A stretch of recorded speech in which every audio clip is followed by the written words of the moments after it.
ওটা তো ওর বাড়িতে নিয়ে গেছে ওই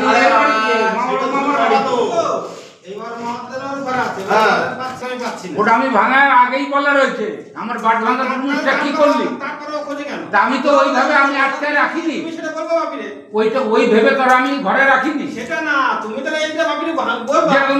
এই বাড়িতে ওরা কোথা দিয়ে পাটাটা চলে গেল পাটার বেলা এখনো খোঁজ পেলাম না একটা 5.5 ফুটের পাটা ছিল এইখানে হ্যাঁ যে বলে আজ অব্দি ওরা খোঁজ পেলাম না সেটা তো প্রশ্ন না মেজাজ পাড়ার লোকেরা আমি শুনতে চাই জিনিসটা বাপিদা শুধু ওর উপরে চিল্লায় আর দুই সেদিকে আমি নিয়েছিলাম একবার আমি নিয়েছিলাম আমি যদি বাপিদার বাড়িতে বাপিদা বলে জিনিস হারায় জিনিস পাওয়া যায় না আরে আমি তো বলে দিই আমার ঘরে জিনিস থাকলে ও কথা আমি বলছি যে আমার ঘরে রয়েছে তারা আসলে যখন আসে ডাইরেক্ট কবে দুর্গুজ আমাদের বাড়িতে আছে কবা যদি বাপিদার কাছে হ্যাঁ বলবো তো কবা দেখবা রেকর্ডে রাখা আছে